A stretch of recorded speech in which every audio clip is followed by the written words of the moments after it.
মন্দির করমা শিবর দর্শন ভোলা দয়া কলে ধন হই জীবা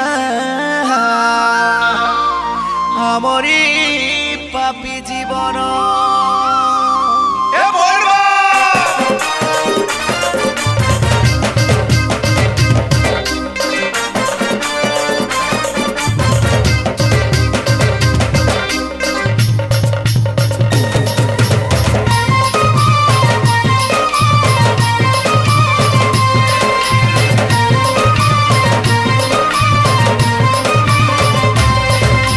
जीवा चलो बाबर धाम छाड़ी करी सबु काम जीवा चलो बाबर धाम छाड़ी करी सबु काम शिवर दर्शन धन हेबा जीवन शिवर दर्शन धन हेबा जीवन शिवर दर्शन धन हेबा जीवन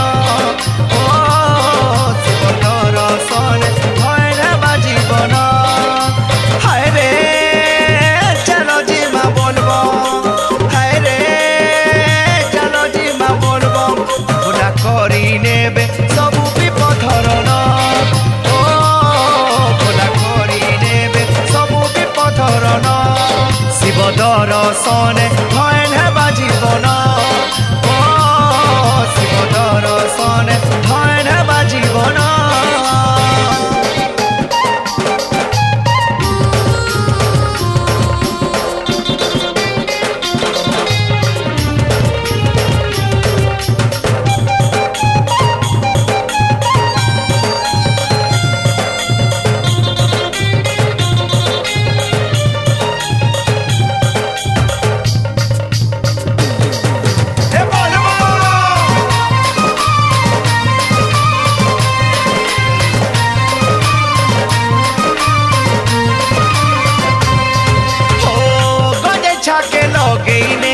हाथे धरी टुका बाड़ी बोल बम कही कही आमे जीमा हुआ के मारी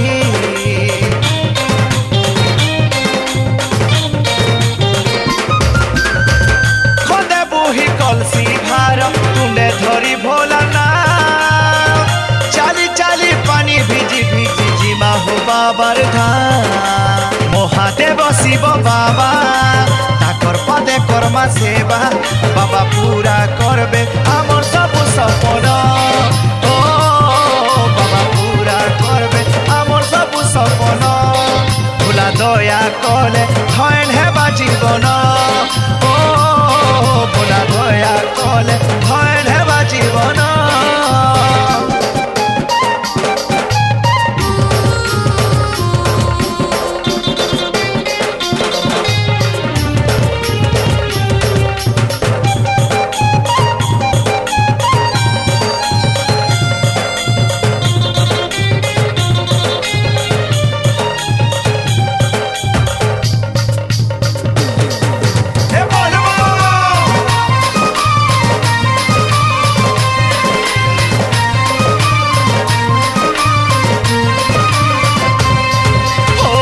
भक्ति रसिया छाई देवे दर्शन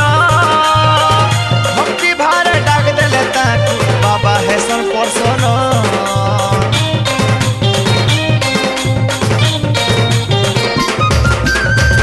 सी एक मुक्ति दाता महाराजा जोगेश्वर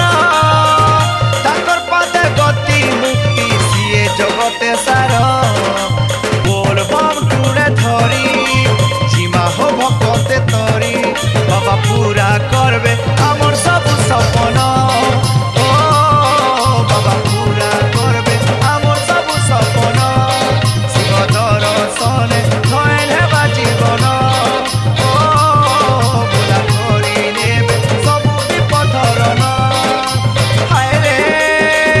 चलो जीमा बोलबो हाय रे चलो जीमा बोलबो भोला करी